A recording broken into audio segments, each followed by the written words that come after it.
Hello everybody and welcome to another video.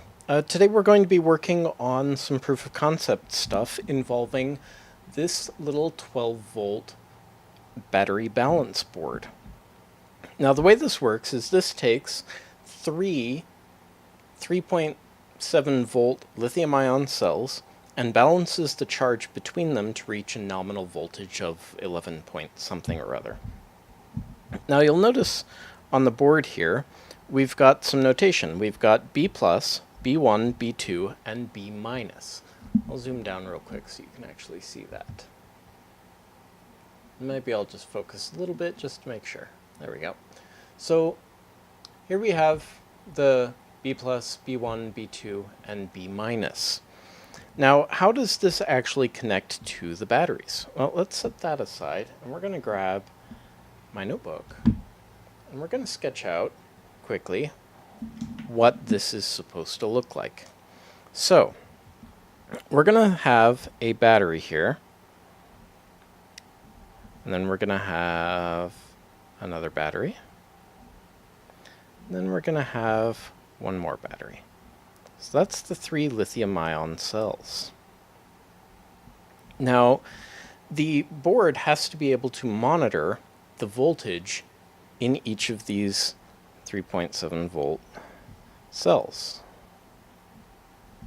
And 3.7, there we go, volts. So how does it do that? Well, it does that by actually measuring the voltage across each battery. Because you can't really monitor the voltage of the whole set, you have to make a new ground point to measure each battery, and you actually have to isolate them. That's why there's all this complicated structure of stuff. If it was just a matter of monitoring the voltage, we'd have something much simpler, like, well, I did just have it over here. Well, I guess I can show off one of these. You know, one of these that just has this lithium-ion charge controller that's just going to watch the charge of the battery and stop it when it hits 4.2 volts. But in this case, we not only have to monitor 3 batteries, we have to be able to isolate the voltage from each one in order to balance the charge. So the way this works is the last lead here is going to go to B-. This lead here is going to go to B1. This lead here, between those 2 batteries, is going to go to B2. And then this lead over here is going to go to B+. And so basically, the circuitry is going to monitor the voltage between B- and B1, between B1 and B2, and between B2 and B+, and make sure that each of these batteries doesn't exceed the voltage that they are rated for, while also isolating its measurement from each one so that it can get an exact reading. I'm still not fully versed on how the circuit works, so I'll be explaining that in another video once I've learned it, but at the moment, as far as I'm concerned, it's verging on witchcraft, because it's magic. Anyway, so I'm going to go ahead and bring my batteries in here. Now, I've already tested all of these batteries to make sure that they have as close to equivalent ratings as possible. And believe it or not, I found these batteries for $4. They came in a little box with these little charge circuits on them, and I ripped them out. But they were $4 at Dollarama, and they all tested very reliably similar to each other. You can see where I've written 8 watt-hours in, 5.2 watt-hours out. And yeah, they all tested within in the range of 5 watt-hours. So that's very pleasing to me, because I wanted to make sure that the actual battery capacities were as closely matched as possible. So being able to pick up some very cheap lithium-ion cells and get a handful of lithium-ion charge circuits, 2 of which I've accidentally destroyed, but we'll talk about that in a different video.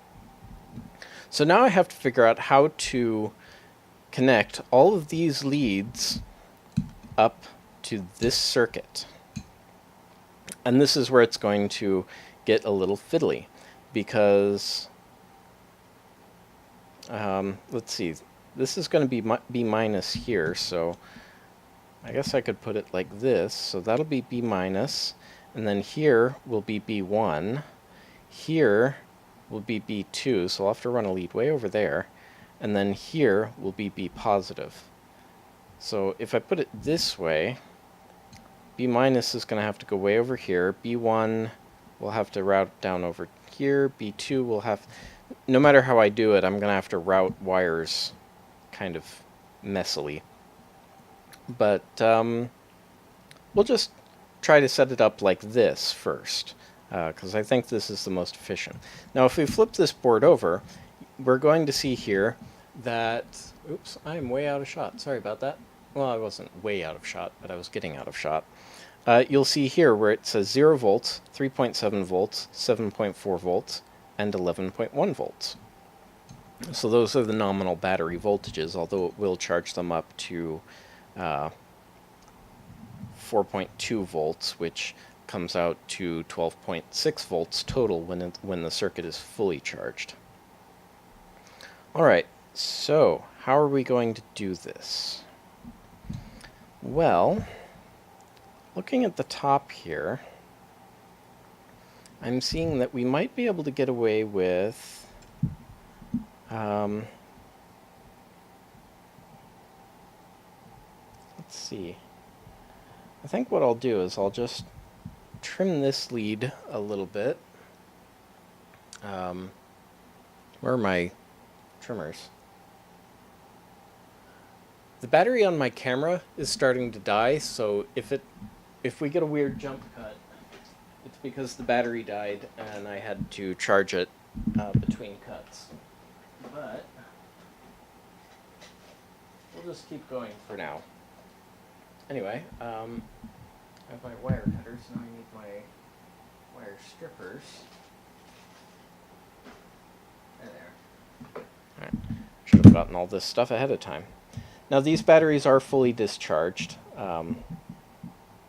I made sure to, well, they're not fully discharged. They're at about 3 volts, because I didn't want any sort of short circuits to happen while I was working on them. So that's pretty good there. Let's go ahead and tin that.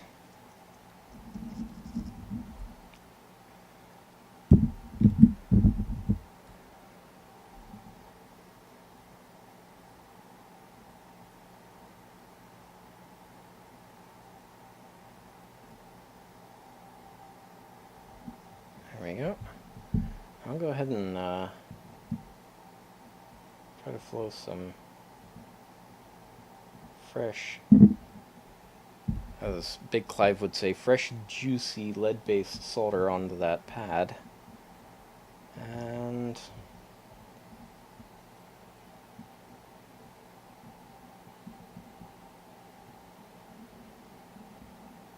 there we go. So there's that, and I've left this loose so that I can splice it on with some more wire in a few moments here and run it down to the board. So I'm going to do the same thing with this one.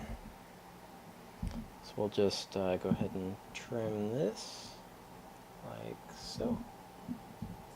There we go.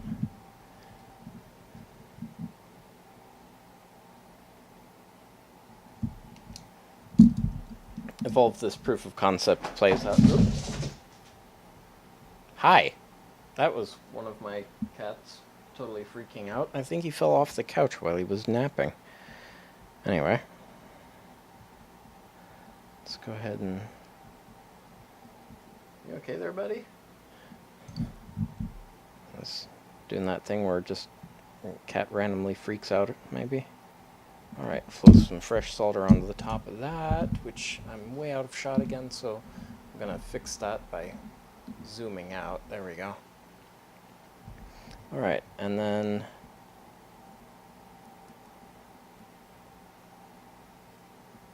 there's that. So now those batteries are effectively wired in series, but we have a little extra bit of wire here. um, which I may actually...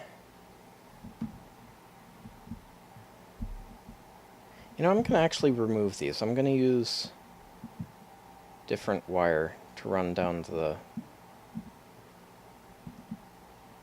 balance boards. So, we're just going to have to reflow these real quick. There we go. And I'll flow another bit of solder onto these nickel pads. There we go.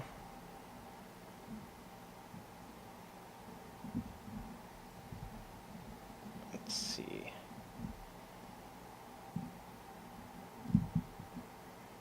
I should probably do a jump cut while I'm doing all this fiddling, but I'll just keep going. Well, unless, of course, the battery dies, in which case then I'll have to restart. But there we go. Alright, so now I'm going to rummage around off camera here for a moment. I'm going to go ahead and grab some different colored wire here, the yellow and the blue there. And that's what we're going to use for B1 and B2. And then we'll have red and black for our standard B plus and B minus. I'm actually... Yeah, I think I'll do that. I'm actually going to use fresh red and black wire as well. I'm just going to desolder these rather than splicing. Might be safer to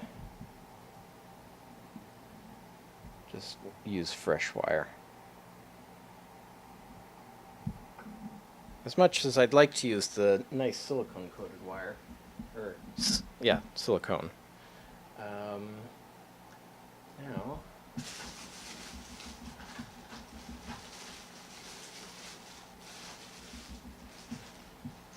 just grab my red wire and my black wire. I got this wire from Alice 110 1983, and it's actually fairly decent wire. The plastic coating on the wires is very flexible, which I was expecting it to be your standard very stiff PVC kind of wire, but no, it actually came out quite nice. Alright, so let's I'm just going to cut off a little bit of an excess of blue wire here. There we go. We'll trim it down to the size for better accuracy later. There we go. We'll grab a nice piece of yellow wire. There we go.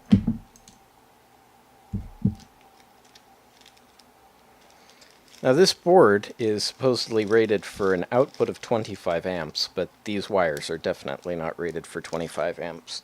But I won't be running it anywhere near 25 amps, so I'm not too worried about using thin wire for just this proof of concept stuff. I'll use properly rated wire when I get down to actually building the final design.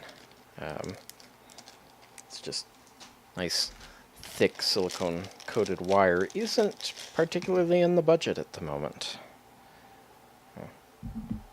Excellent time to plug my Patreon. You can use to support further videos like this one and help me buy the components I need for the final versions. Anyway, so I have to now remember which side was positive and which side was negative. The negative was the tab. So we'll just strip off a little bit of wire there. Make sure I'm staying in shot and that the camera is still running.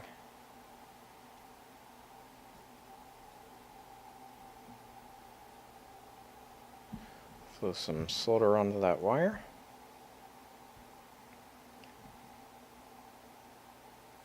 Nice. That soldered on there very nicely. Alright. Next, we'll do the positive lead.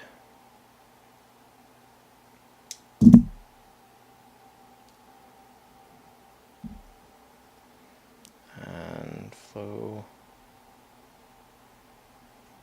what's in this wire. The soldering iron is acting like it's turned really high, but it's not. Alright. Trim a little bit of that excess off. There we go.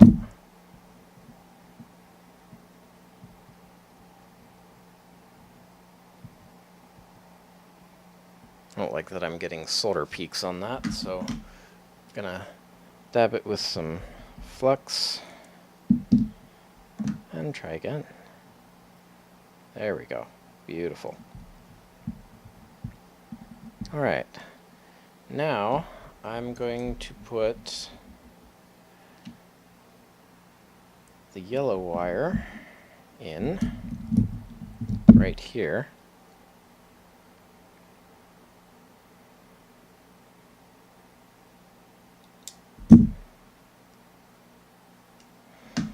I'm going to go ahead and flux these points now. There we go.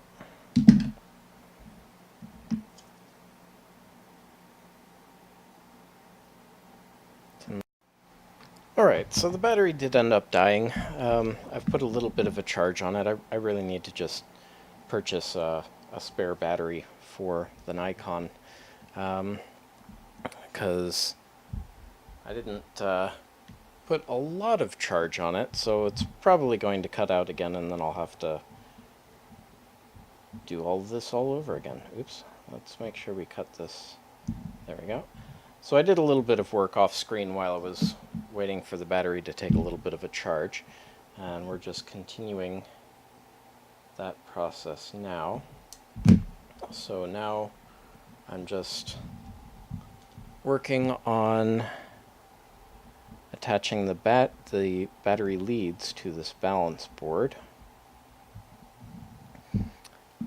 Much less fiddly now that the wires are all attached. Now this balance board has huge traces of copper all over, basically wherever they could fit extra copper on the board, they put extra copper down. So actually soldering onto this board is fair challenging. But let's see. So let's refer back to our little diagram here where we had B minus, B1, B2, and B plus. Now the way this is actually currently oriented is like this. So our blue wire needs to go to B1, which is just over here. And I want to make these wires as short as humanly possible so that they have as little voltage drop across them as possible, especially given the thinness of the wire. If I had thicker wire, it wouldn't be as much of an issue. And I have planned a video where I'm going to demonstrate voltage drops across wire, but I need a milliohm meter, and I don't currently own one. Let's see, I need to put a little bit more solder on this pad. There we go. And then I need to flow it on. Oh, bollocks. There we go. Alright, now we go back here, and the yellow wire, which is here, needs to go to B2. And B2 is way the heck over there, so I'm going to actually kind of tuck this underneath, like so, and just kind of bring it around and then up. There we go. And we'll go ahead and clip that off. Now I've got this board stuck to the batteries using a little bit of blue tack. Probably not electrically rated stuff, but we're not working with any super high voltages. And it seems to be fairly resistant to heat, so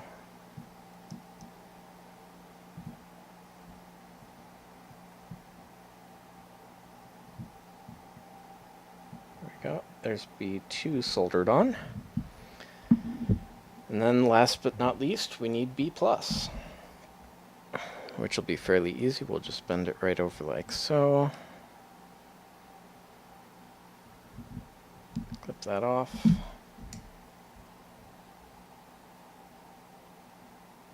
Trim that. And go ahead and flow it on.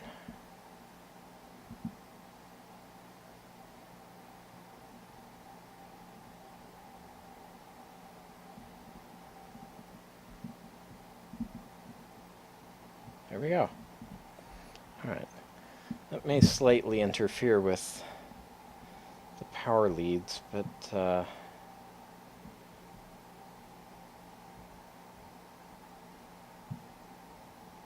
figure it out.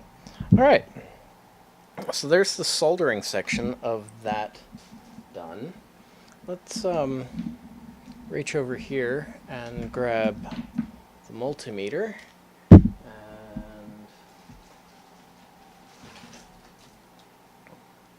Standard multimeter probes. Now these batteries were pretty well flat as far as the circuitry is concerned. So we'll see what kind of voltage reading we get across P plus and P minus. Now this is both input and output for the battery board. So you put 12 volts across this to charge it, and you also take 12 volts off of it. My plan is I'm going to have a solar panel, supercapacitor board. The supercapacitor board, well, the solar panel is going to feed the supercaps. The supercaps are going to feed this board, and then this board is going to feed some 12-volt buck converters and just some standard 12-volt outputs. So let's see what we've got here. We're reading 10.41 volts. Let's go ahead and solder a couple of short... Actually... Yeah, we'll just solder a couple of short leads. In fact, this will be an excellent reuse of some of these silicone wires. I guess I need the soldering iron back. So we'll wait for that to heat up. We'll actually kick its heat to a higher level.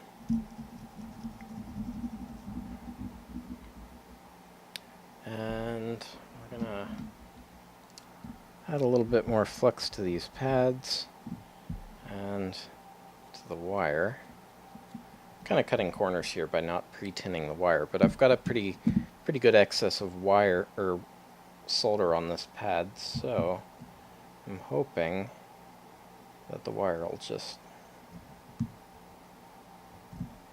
Oh.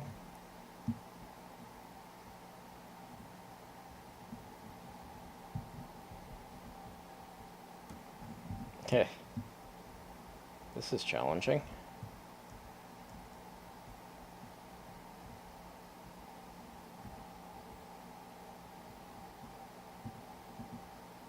There we go. Whew, that got toasty really fast, but that's not surprising. Alright, and then we'll repeat this process one last time. Add a little extra solder. I think I already flexed that one, but whatever. And... Sorry, another blip there for the battery, which I put a better charge on this time. Nikon claims that you can get a 60% charge in 15 minutes. I haven't seen that kind of performance, but maybe I'm just cynical. Anyway, I don't like that wire. Let's use this one.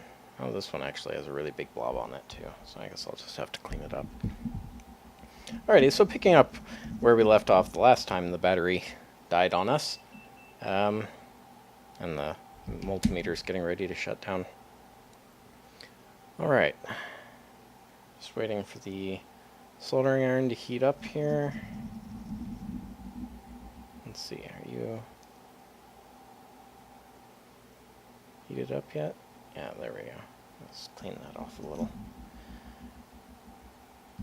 We'll resin this back up because I wiped it all off fiddling with it while I was waiting for the battery to charge.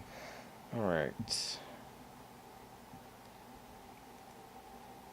I just need this solder to start to flow.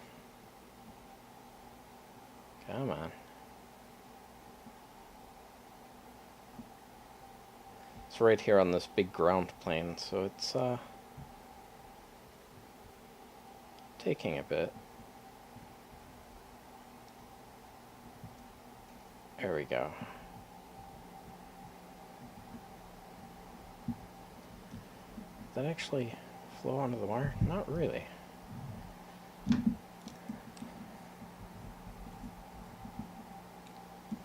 If we can actually get that to flow onto the wire.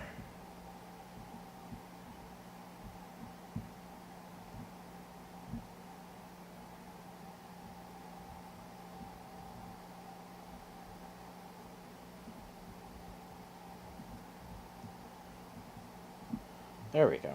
Okay. Now I can finally shut off my soldering iron and put it over there to cool down. Alrighty, so we already measured the current voltage on this. So I'm going to go ahead and slap, I don't know, 14 volts across this and monitor it and see what happens. And I'll talk more about this we'll go ahead and make this part 1. So part 2 will be after I've charged this up and seen if it's working. So thanks so much for joining me for this hiccupy video. If you like to go ahead and leave a like in the button thing below. Start a discussion in the comments if I've left anything out. If you haven't already, consider clicking here to subscribe. Over here will be a video that YouTube thinks you'll find interesting based on your watching habits. Right here will be my prototypes playlist, and right here will be a link to my Patreon, which you can use to support further projects like this. Thanks so much, and we'll see you next time. Bye-bye.